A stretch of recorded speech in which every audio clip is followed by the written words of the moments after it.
Why did she seem so invisible? That was the question a salesman in 10B almost asked himself when he first sat down. A crowded flight, a shuffle of people fighting for overhead space, complaints about seats too narrow, and yet the woman beside him moved through it all like a shadow.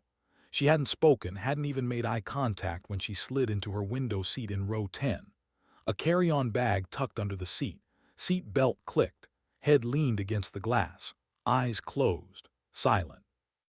Most passengers fidgeted, checking phones, sighing at delays, scrolling through boarding passes as if reassurance came from the screen. She didn't. She had boarded with Group 3, not hurried, not dragging, just moving at the exact pace of someone who had nowhere to be but here. Then she was still, too still. The salesman glanced at her again. Jeans, a loose jacket, sneakers, ordinary, so ordinary it felt like effort, as though she had chosen to disappear inside clothing that said nothing.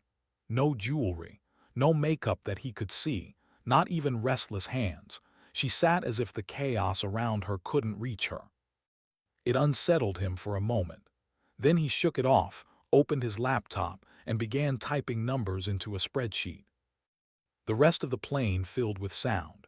A baby cried 3 rows back. A teenager blasted music from cheap headphones. The flight attendants moved with rehearsed grace, checking belts, demonstrating exits. No one paid much attention. Everyone thought they had seen it all before. The captain's voice came over the intercom, calm and professional, the words of someone who had done this 1,000 times. The engines roared. A vibration ran through the cabin. The jet accelerated down the runway. Seat backs pressed against spines, arms tightened on armrests, and then the sudden, breathless lift as wheels left Earth. For a moment, every passenger shared the same silence, the silence of takeoff. Then the chatter resumed, 100 small lives spilling back into noise. The woman in row 10 didn't stir, eyes still closed, breath even. But behind that calm exterior, her mind wasn't resting. It never really rested. She wasn't dreaming, she was remembering. The desert sun blinding through a visor, a radio call screaming coordinates, the roar of engines that made this jet feel like a toy, the silence after heavier than sound. Memories didn't sleep, even when she willed them to. They only waited, buried but sharp. She pressed her forehead slightly harder against the cool glass of the window. From outside, she looked asleep.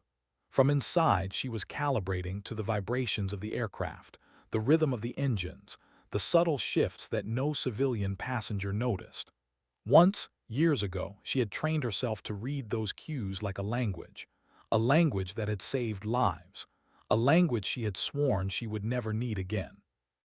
The plane leveled out, trays lowered, drinks served. The baby laughed now, soothed by cartoons. A grandmother across the aisle knitted with steady hands. A boy in row 11 tapped chords on a silent guitar app. Life resumed its rhythm of ordinary. Until it didn't. The first jolt came like a shrug from the sky.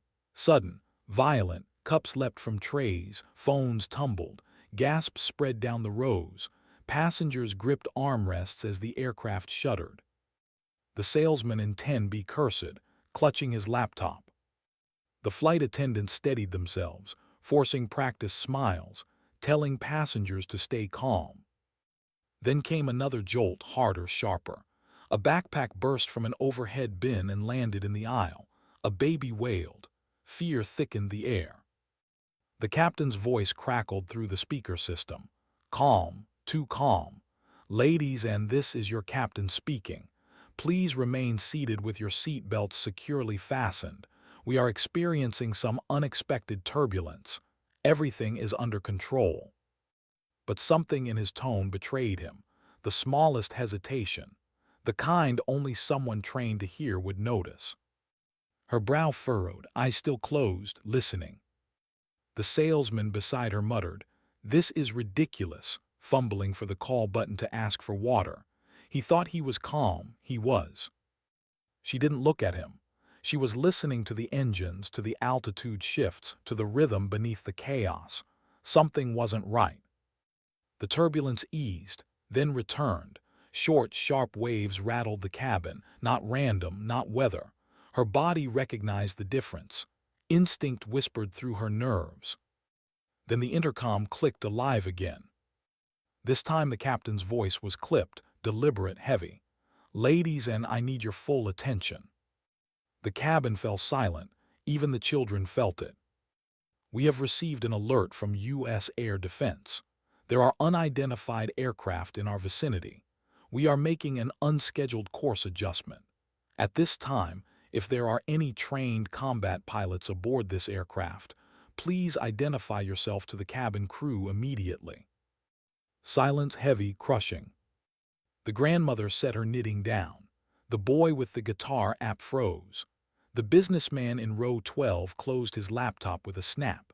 Passengers stared at one another, waiting for someone to move, for someone to stand, for someone to laugh and break the impossible request. No one moved.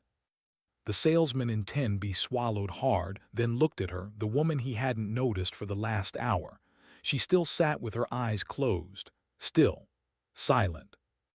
Inside, something shifted. She heard the words, felt them echo against the walls she had built. For a heartbeat she wanted to pretend she hadn't, to let silence swallow them, to stay hidden in row 10. "You've done enough," a voice in her head whispered. "You left that life behind. Let someone else carry it now." But there was no one else. The cabin grew restless. A man in the back stood up, demanding answers from a flight attendant who only repeated, "Sir, please stay calm." A mother clutched her child. A teenager began filming, shaky voice narrating into his phone. The salesman whispered almost to himself, "What are the chances?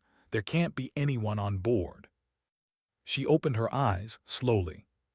The cabin blurred for a moment, then sharpened. Her hand brushed the seat belt. Her breath came steady. This was the moment she had spent years avoiding.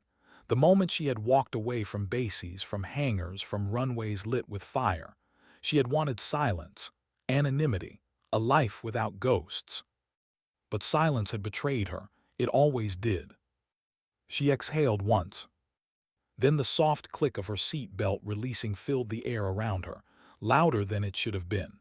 Heads turned. Eyes tracked the only movement in a frozen cabin. The salesman beside her blinked. "Wait, are you?" Her voice was quiet but firm. "Tell the captain I can help." The nearest flight attendant froze, eyes wide. "Ma'am, please." "Tell him," she repeated calm, "I can help." The words rippled through the cabin. Passengers leaned forward, whispering. "Did she say she's a pilot?" "No way, too young, too ordinary, she doesn't look like a pilot." She ignored it all.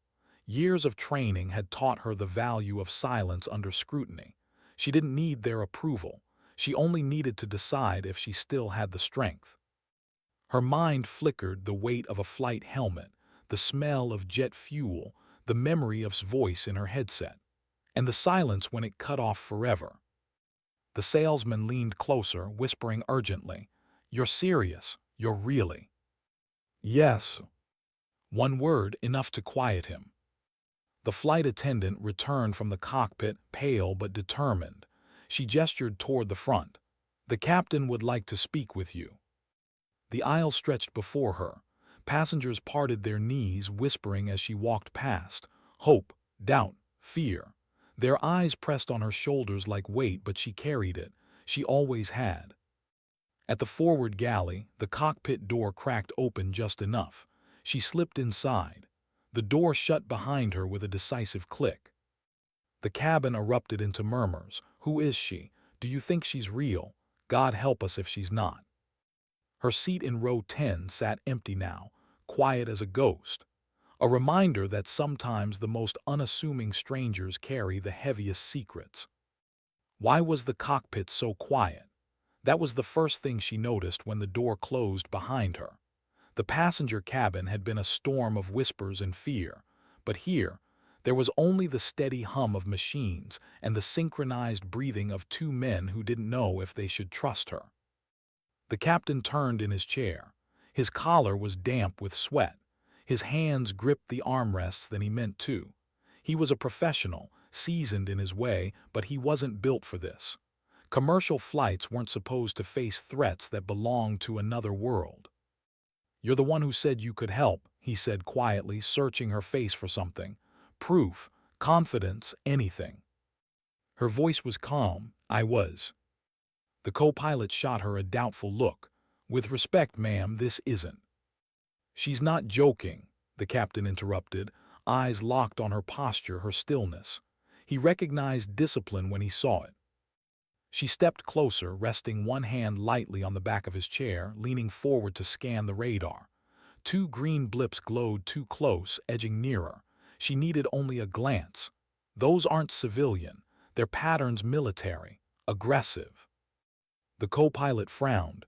Could be training exercise. She shook her head. Not at this altitude, not in this airspace, and not shadowing a commercial liner carrying 200 civilians. Her certainty silenced him. The captain cleared his throat. "Air defense confirms contact. They've scrambled support, but it'll take minutes. We need to buy time." He looked at her again, almost pleading. "Do you know what you're doing?" Her eyes stayed on the radar.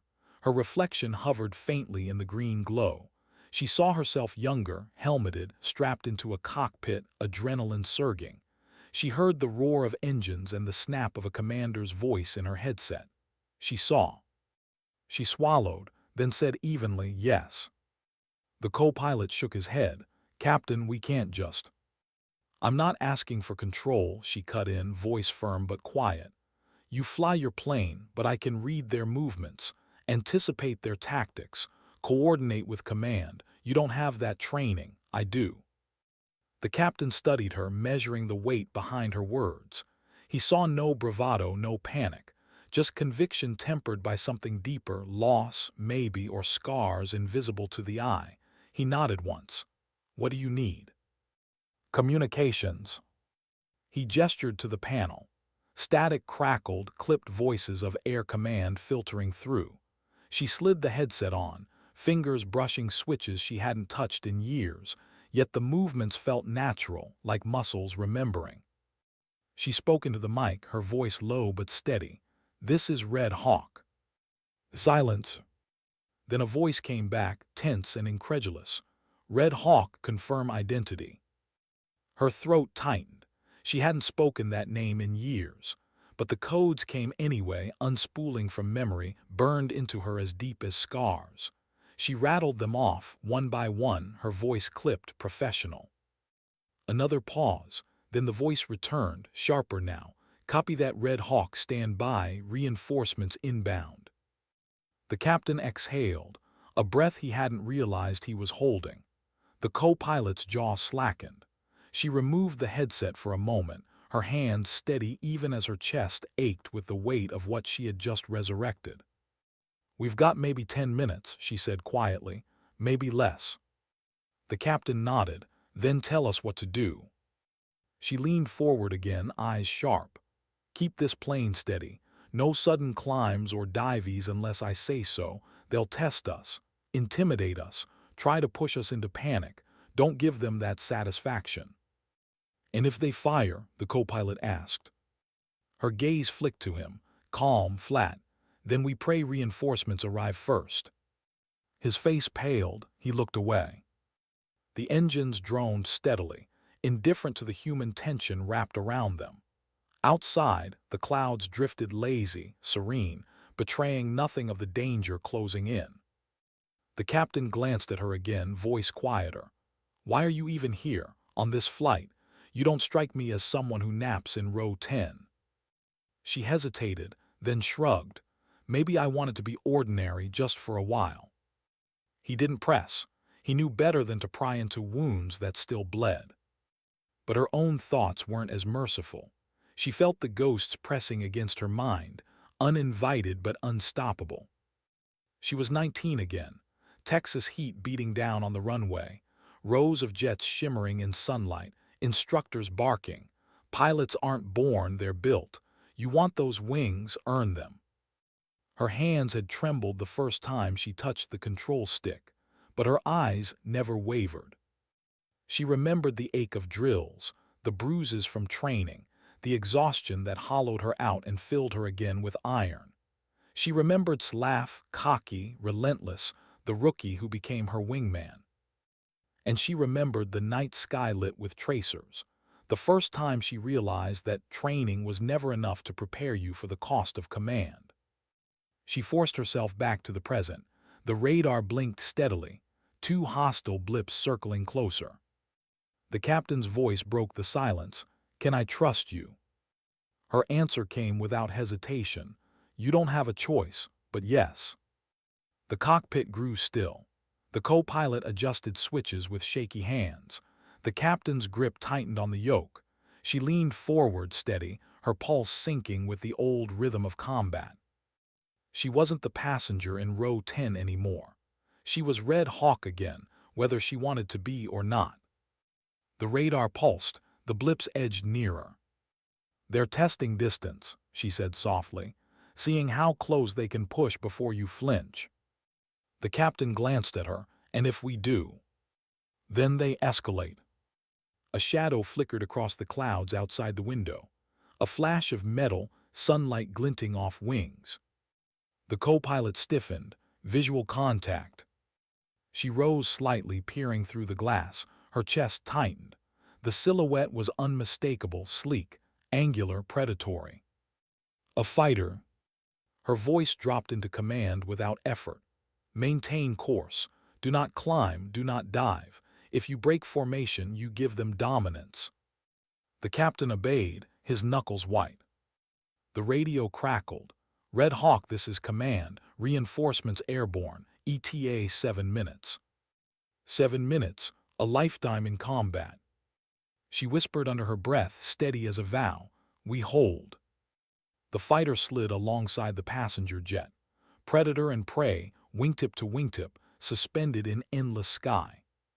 Passengers gasped faintly beyond the cockpit door, catching glimpses through narrow windows. But inside, she was the only one who understood the language written in those maneuvers. "They want fear," she said quietly. "Don't give it to them." The captain's jaw tightened. The co-pilot muttered a prayer. She stayed focused, eyes on the hostile jet on the horizon, on the radar, every nerve alive. "Not this time, not today." What would you do if a predator flew beside you, so close you could see the rivets in its skin?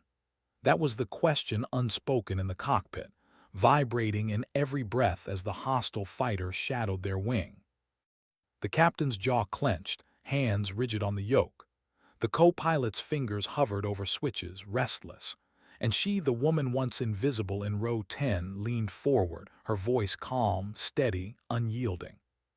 "Hold course, do not react." The fighter rolled slightly, tilting its wings in a silent threat. The massive passenger jet trembled in its wake. Gasps rippled faintly through the cabin beyond the door, fear leaking through even the steel of the fuselage. "They're trying to push us," she said quietly, "like wolves circling, testing if we'll break formation." The captain swallowed hard. "Feels like they're already winning." She turned her head just enough to meet his eyes. "Not yet."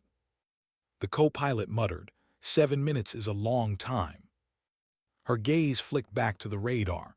2 blips now. Another fighter sliding into position beneath them. Her pulse quickened. "Correction, 2 wolves." The captain's knuckles whitened. "They're bracketing us." "Yes, 1 high, 1 low, forcing us into vulnerability." Her tone sharpened. "Do not climb, do not dive, no matter what."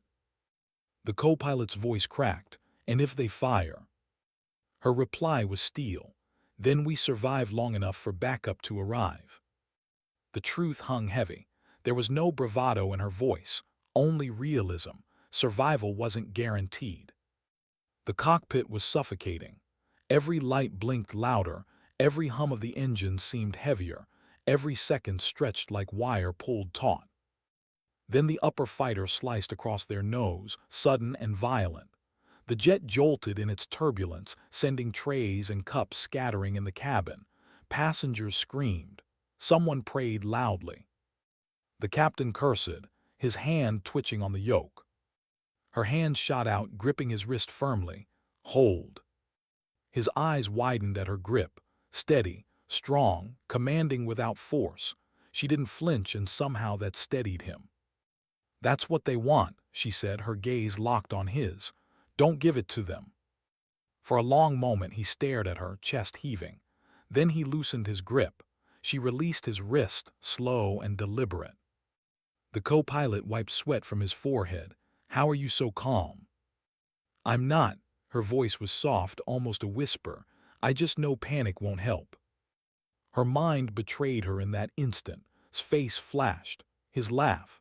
The sound of his voice in her headset. And the silence when it vanished forever. She shoved it down. Focus. Not then, now. The radar pulsed. 2 hostile blips edged closer. Predators tightening their circle. "Red Hawk, this is command." The radio crackled. "Reinforcements ETA 4 minutes." 4 minutes, an eternity. Her jaw tightened. "Copy." The captain exhaled shakily. 4 minutes feels like forever. "Then we hold for forever," she said simply. The upper fighter banked again, closer this time. Its belly flashed past their cockpit windows, so near she could almost see the gloved hands on its controls. The entire passenger jet rattled. Passengers screamed again, louder, the sound bleeding faintly through the cockpit door. The co-pilot muttered, "If they wanted us down, we'd already be down." Her gaze stayed locked on the Predator outside. "They don't want us down, not yet. They want control, fear, to own our choices." The captain's throat tightened. "And what if they succeed?" She didn't look at him. "Then 200 people never see land again." Silence heavy. The hostile jet dropped suddenly beneath them, cutting close to their underbelly. The aircraft jolted. Alarms flickered briefly. The co-pilot panicked. "We have to climb." "No," her tone was razor sharp. "They're baiting, hold altitude." He froze, staring at her, and something in her eyes, unflinching, absolute, kept his hands from moving. The cockpit vibrated with turbulence. The passengers beyond shouted, prayed, sobbed. But here, inside, she was a wall against chaos. Her own heart, though, betrayed her calm, pounding, each beat reminding her she had sworn never to be here again, never to hold lives in her hands this way again. Yet here she was. 3 minutes, the radio cut in. She exhaled, slow, controlled. "Copy." The captain's lips pressed thin. His eyes darted to her. "What if they don't make it in time?" She met his gaze evenly. "Then we still don't break." He stared at her as if searching for weakness. He found none. But inside, her ghost stirred. She remembered standing on a runway at night, helmet in her hands, watching the sky remain empty where a wingman should have landed. The silence of engines missing. The silence that had driven her out of the life she once lived. She closed her eyes for half a breath, then opened them again. Steel. The radar blinked. 2 hostile fighters circling, wolves waiting for the herd to flinch. Her lips parted. She whispered almost to herself, "Not this time, not today." What does relief sound like at 30,000 feet? Not applause, not laughter, just a single voice crackling through static. "Red Hawk, this is Falcon 1. We have visual, stand by." Her chest tightened. "Reinforcements." The captain let out a ragged exhale, his shoulders sagging for just a breath before tension clamped down again. The co-pilot muttered something that sounded like a prayer. She pressed the comms, her voice clipped. "Falcon 1, this is Red Hawk. Hostiles at our 12 and 6. Bracketing, aggressive posturing, civilians on board. Priority is deterrence, not engagement." "Copy, Red Hawk, moving in." The sky answered in thunder. At first just a streak silver tearing through clouds, then another, then a third. 3 Allied jets slid into formation, sunlight glinting off their wings, engines roaring like guardians out of legend. The cabin beyond the door erupted in gasps. Through narrow windows, passengers glimpsed salvation screaming across the horizon. The hostile fighters flinched instantly, widening arcs, their dominance challenged. Wolves finding wolves of their own kind. Inside the cockpit, the captain whispered, "It's like watching wolves fight wolves." Her lips tightened into something almost like a smile. "Not wolves, guardians." The radio filled with clipped military chatter, voices sharp and confident. Falcon 2 claimed the high flank.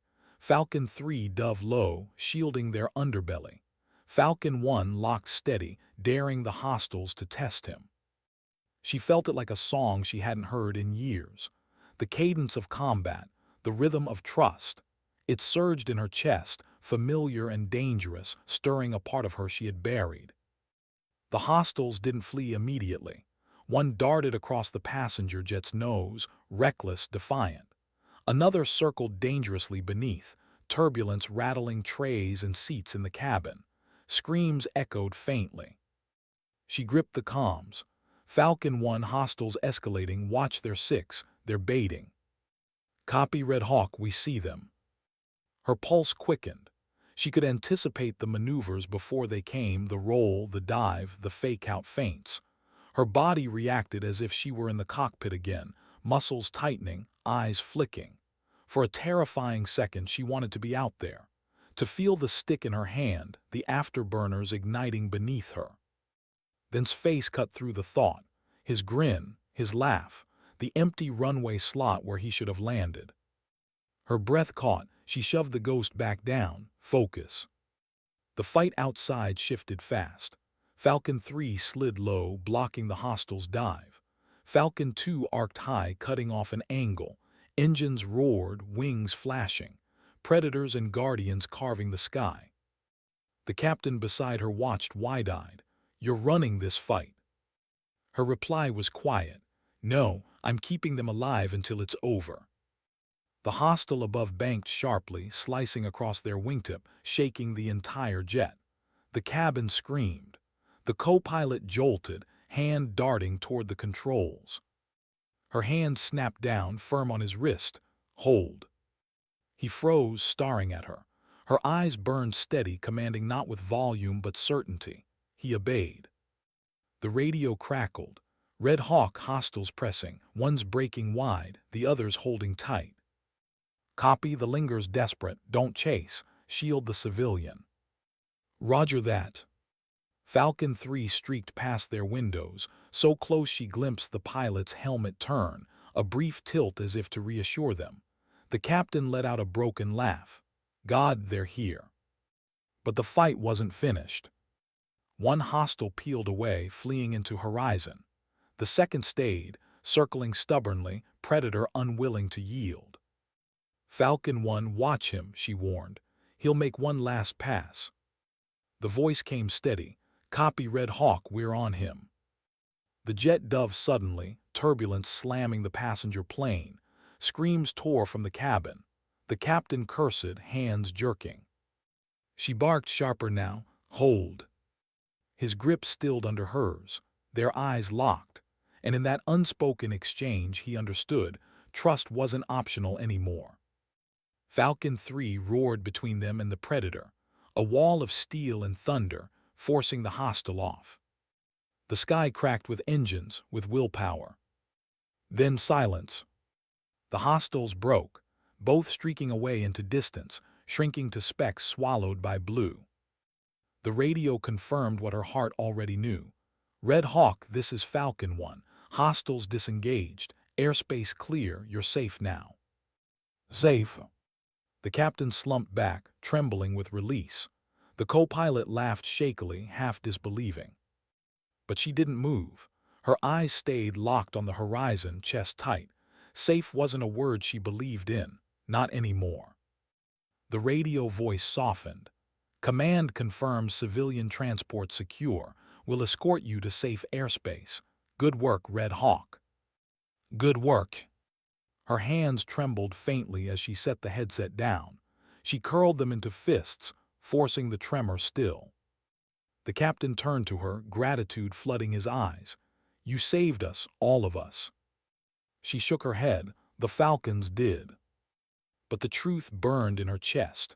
Without her, the Falcons would have arrived too late. Without her, the cabin behind them would have been a tomb. And yet she couldn't claim it, not when ghosts still whispered, not when space lingered in the dark corners of her mind. The cockpit felt quieter now, but peace didn't come with it. She rose slowly, knees stiff, body heavy. The captain's gaze followed her, not just gratitude anymore, but something like awe. "Who are you really?" he asked softly. She held his eyes for a long moment, then looked away. Someone who swore she'd never fly again. Her voice was even, but inside she knew the truth. Once the sky claimed you, it never let you go. Why did no one look at her when she stepped back into the cabin? That was the first question that cut through her as the cockpit door clicked shut behind her. Inside that sealed space, she had been Red Hawk again, the voice that steadied pilots, the presence that kept wolves at bay. Out here, she was anonymous once more, just another passenger returning from a mysterious conversation with the captain. The shift was dizzying.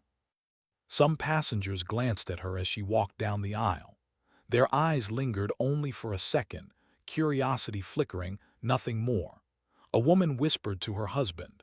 A teenager lowered his phone for a beat, then went back to recording his own face, narrating shaky updates to an online audience that would never hear the full truth. But no one stopped her. No one asked her name. Civilians didn't push into mysteries that threatened their sense of safety. They wanted the illusion intact. She reached row 10. Her seat waited as though nothing had happened. The crumpled blanket, the unopened book, the impression of her body still faintly pressed into the cushion. She slid back into place, her movements deliberate, almost ritualistic. The salesman in 10B glanced at her but didn't speak. He looked at her differently now, wary, uncertain, but he didn't ask. Her head leaned once more against the window. The sky outside was calm, too calm. Guardians still flanked them, distant silver shapes slicing silently through clouds. She could feel them out there, their presence heavy, protective. Yet inside the fuselage, life stumbled back toward normal. A grandmother resumed knitting, though her hands trembled slightly. A boy in row 11 retrieved his guitar app, strumming muted chords as if sound alone could erase what had just happened. The baby up front laughed, blissfully unaware. It was almost obscene, how quickly the world wanted to reset. She closed her eyes, but sleep refused to come. Instead came. She saw him in the empty seat beside her, young, cocky, relentless.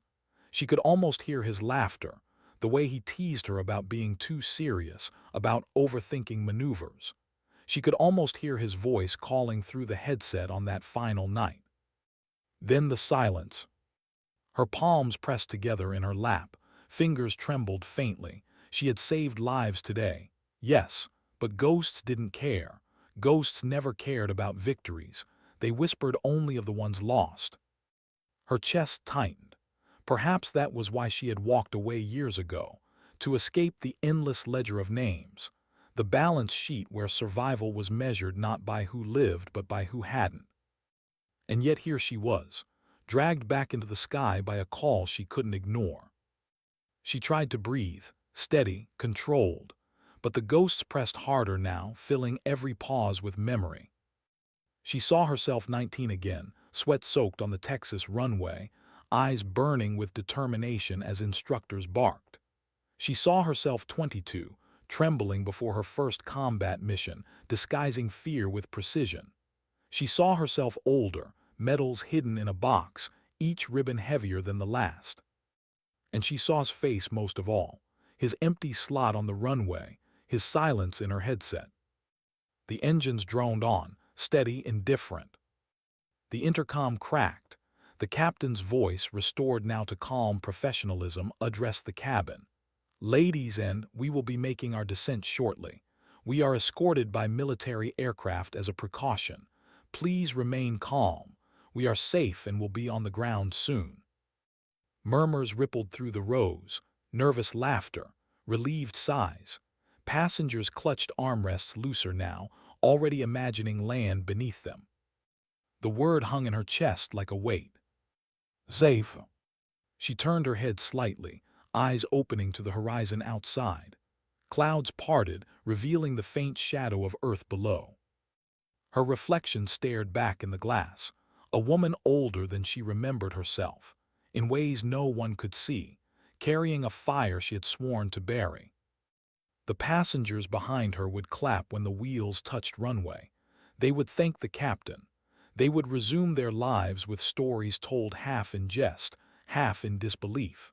They would never know how close they had come. And she would never tell them. Because not every truth belonged to the world. Some truths lived better in silence. She leaned her head against the window again, eyes closing. Exhaustion tugged at her, but peace didn't come. Not when the sky outside still held her name in its grasp. Red Hawk. The call sign she had buried was alive again, echoing through the silence she had craved for years. And no matter how she tried to fight it, she knew the sky would not let her go. Why do people clap when a plane lands? She had asked herself that question 100 times on flights before. The answer never satisfied her. Relief, perhaps, gratitude, or the desperate need to turn fear into applause so it doesn't feel like fear anymore. But this time, when the wheels kissed the runway, the sound was sharper. Not just a smattering of claps, but thunderous applause that rippled row by row. Nervous laughter followed, high and uneven. Some cried as they clapped. Some cheered like children. The cabin wanted to believe the danger was gone, that it had only ever been turbulence, or a precaution, or a story they'd exaggerate at dinner tables. She sat motionless in row 10. Her hands lay folded in her lap. She didn't clap. The escorts peeled away as the jet rolled toward its gate, guardians vanishing back into the horizon without fanfare. Their absence made the aircraft feel smaller, ordinary again. The salesman in 10B clapped until his palms were red, then glanced sideways at her. His eyes lingered not long, but long enough to suggest he knew or guessed. But he didn't say anything. He only gave her the faintest nod, a gesture halfway between respect and fear. She returned nothing. Her gaze stayed fixed on the window. The intercom chimed. The captain's voice, steady now, formal again. "Ladies, and thank you for your cooperation. Please remain seated until we reach the gate. Authorities will be on hand to ensure a safe disembarkation." Authorities. She closed her eyes. Of course there would be. The event couldn't be erased so easily. Even if the passengers tried, the system wouldn't. The plane taxied, slow and deliberate, until finally it stopped. The cabin erupted in the usual chaos, clicking, phones buzzing back to life, passengers lunging for overhead bins. It was absurd, the speed with which people chased normalcy. She remained seated. When the door opened, uniformed personnel boarded first. Not police, not military, somewhere between. Their presence was crisp, practiced. They spoke quietly with the crew. Passengers whispered louder, craning necks to see. Row by row, disembarkation began. Polite, controlled. Passengers filed past the uniforms, clutching luggage, offering nervous smiles. Some looked back once at the cockpit, murmuring thanks they'd never fully voice. She waited. Row 10 emptied around her. The salesman muttered a soft, "Take care," then shuffled away, his briefcase bumping the aisle seat. Finally she rose. Her bag hung lightly from her shoulder. Her steps were slow but certain, carrying her down the narrow aisle. She could feel eyes on her back, or maybe she imagined it. At the door the captain stood. His hat was off, his hair damp with sweat, his face pale but composed. The co-pilot lingered behind him, still jittery, still not sure what to do with the weight of what had passed. The captain's gaze caught hers. Gratitude shone there, but something else too, a question he knew better than to ask out loud. "You're just going to walk off this plane," he said softly, careful not to let others hear. Her eyes didn't flinch. "Yes." "You saved us." His voice cracked slightly. "I don't even know your name." Her lips curved faintly, not quite a smile. "Good." The co-pilot blurted, unable to hold it in. "But why row 10? Why were you even?" She cut him off with a look, not harsh, not cruel, just final. The captain raised a hand, silencing his partner. He understood something the younger man didn't, that sometimes silence was the only gift a soldier had left to give themselves. He extended his hand instead, not official, not performative, just human. She hesitated, then took it. His grip was warm, firm, lingering a moment longer than politeness demanded. His eyes searched hers, and she could see the truth in them. He would never forget her, even if he never spoke her name aloud again. "Safe travels," he whispered. She released his hand, stepped past, and walked down the jet bridge. The air changed instantly. The recycled pressurized oxygen of the aircraft gave way to the raw, heavier breath of the terminal. Voices buzzed, announcements echoed. Families waited with flowers and signs. Travelers hurried with rolling suitcases. The world spun on, oblivious. She moved among them like a ghost. No one looked twice at her. To them, she was just another weary passenger arriving from another weary flight. They didn't know her hands had steadied the cockpit. They didn't know her voice had guided the fight. They didn't know she had carried 200 lives in her chest for 7 endless minutes of sky. And she would never tell them. Because that was the truth about the sky. It demanded sacrifice, but it didn't give fame. It gave silence. She walked through the terminal, her boots steady on the polished floor, her bag light on her shoulder. Passengers from her flight scattered ahead, reuniting with loved ones, calling taxis, rushing toward connections. Their laughter echoed. Their relief was already softening into forgetfulness. But she carried something heavier. The call sign whispered in her ears, louder than the announcements, louder than the crowd. Red Hawk. It followed her past baggage claim, past sliding doors, into the open air where night was falling and the sky, always the sky, stretched endless above. She tilted her head once, just enough to glimpse it. It looked calm again, deceptively calm. She adjusted her bag, straightened her shoulders, and walked on, disappearing into the crowd. Why were they waiting for her at the exit? She knew before she even saw their eyes. 2 men in dark suits stood at the terminal doors, not blocking, not confronting, just waiting. Their posture was too still for travelers, too deliberate for greeters. The moment her gaze brushed theirs, she recognized the weight they carried.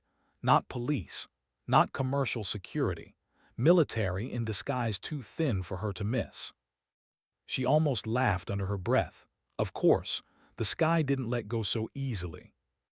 Passengers streamed around her, oblivious.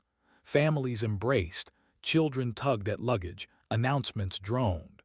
The suit stepped forward only when she crossed the threshold into the concourse. "Ma'am," one said quietly, his tone respectful, practiced. "A moment of your time." Her shoulders stiffened. She glanced once at the sliding doors ahead, freedom just a dozen paces away. But freedom never came without a cost, not for people like her. She stopped. The second man produced a badge, flashing it too quickly for civilians but long enough for her. Not FBI, not local, defense, exactly as she expected. "We'd like to debrief you," he said. His voice carried no threat, but neither did it invite refusal.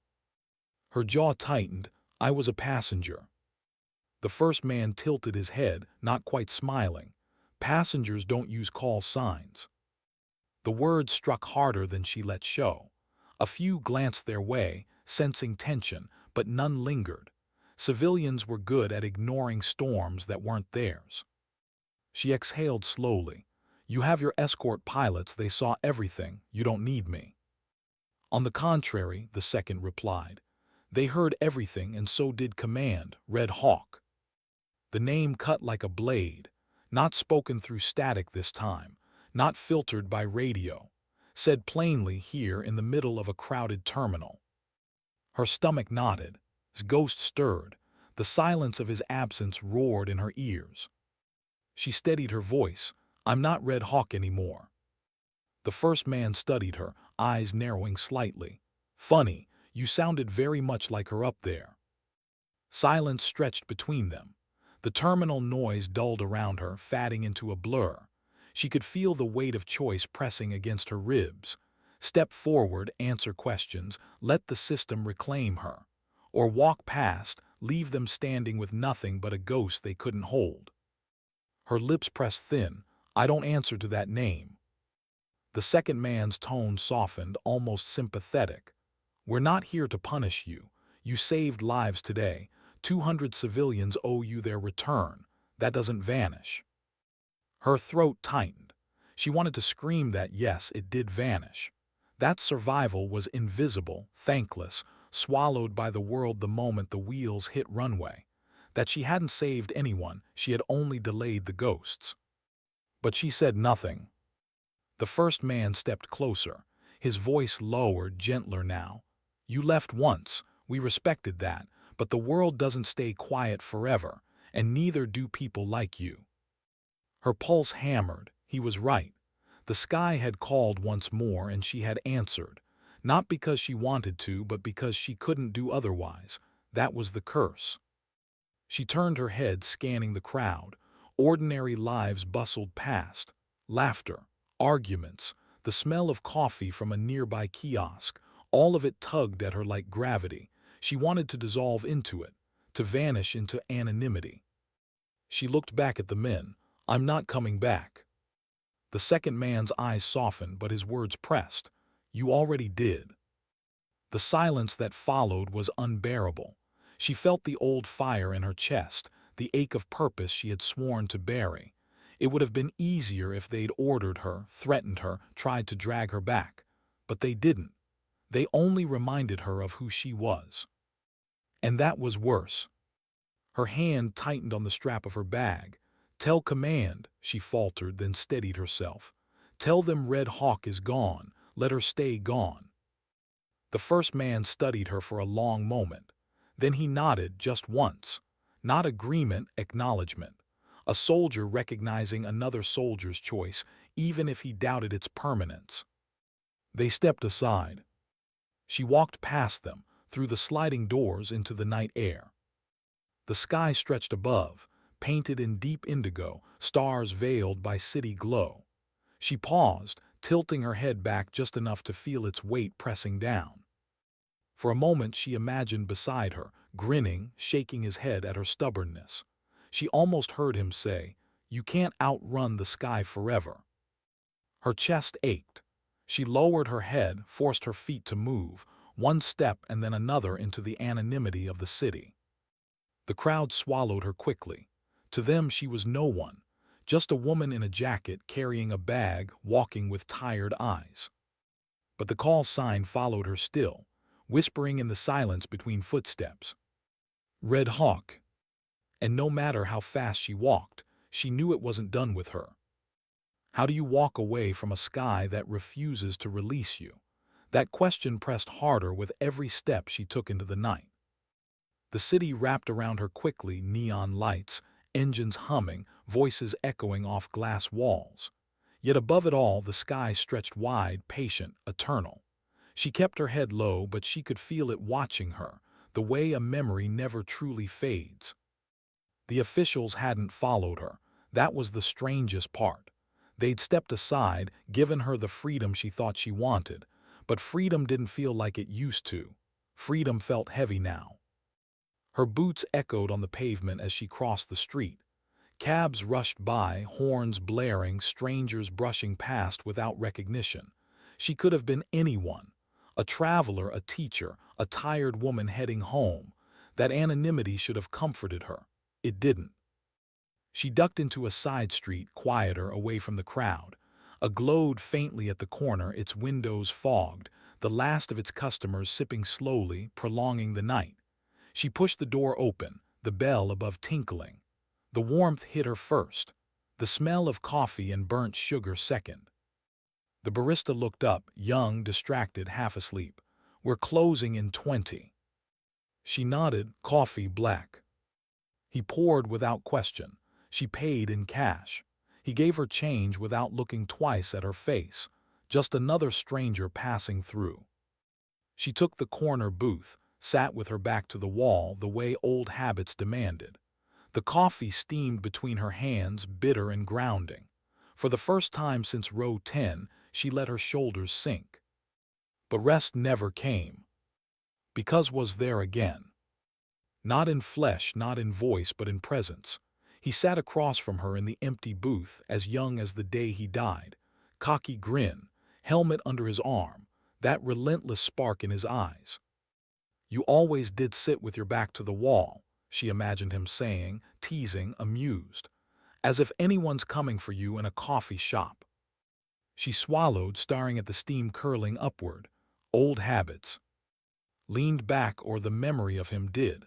Old habits keep you alive, except when they don't. Her throat tightened. Don't. What? His grin softened into something sadder. Don't remind you. Her hands curled around the cup. The heat burned her palms, but she didn't let go. "I'm tired." "You've been tired since the night I didn't come back." The words cut sharper than she expected. She blinked hard, but the blurred anyway. She set the cup down before it spilled. "You shouldn't be here," she whispered. "I'm not," he answered, his voice fading softer. "You brought me with you." Silence filled the booth. Outside, cars drifted past. A siren wailed faintly in the distance. The barista wiped down counters, oblivious to the war raging in the corner seat. She pressed her palms together, breathing slow, controlled. Ghosts didn't vanish just because you ignored them. Ghosts waited.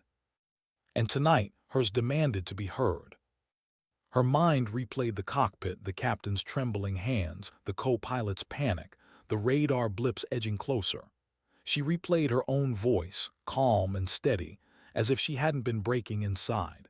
She replayed the way Falcon 3 had swept past, a guardian cutting through sky. She replayed the word command had used. Red Hawk. Her jaw clenched. She thought of the suits at the terminal, their words. "You already came back." She hated that they were right. Because once you answered the sky's call, even once, you never really left it again. The coffee cooled in front of her. The barista dimmed the lights, signaling the night's end. She slid from the booth, left a few bills on the table, and stepped back into the dark. The streets were thinner now, emptier. A drizzle had started, painting the pavement in fractured light. She pulled her jacket and walked. Every step echoed the same truth. She was walking away, but not free, not ever free. The city thinned. Her hotel rose at the edge of the district, nondescript, the kind chosen by travelers who wanted no questions. She swiped her, climbed the stairs instead of taking the elevator, and let herself into the small, dim room. Silence pressed heavier here. She set her bag on the chair, peeled off her jacket, and collapsed onto the bed without turning on the lights. The rain tapped the window. The neon glow from the street painted faint stripes across the wall. She closed her eyes. But sleep didn't come. Because didn't leave. Because the call sign didn't leave. Because the sky itself had followed her down into this room, crowding the walls, pressing against her chest. She sat up suddenly, restless, running her hands through her hair. The room felt too small. Her body ached for something she couldn't name. Her phone buzzed. A message, unknown number, just a single line. "We'll be in touch." Her breath caught. The suits hadn't let her go after all. She threw the phone face down on the nightstand. Her pulse hammered. She wanted to smash it, to run, to vanish. But she didn't. She only sat there, staring at the shadows on the wall, knowing what it meant. They had her number. They had her name. And more than that, the sky had her soul. She leaned back against the headboard, her chest hollow. Ghost sat beside her now, quieter, gentler. "You saved them," he murmured. She shook her head. "I delayed the inevitable."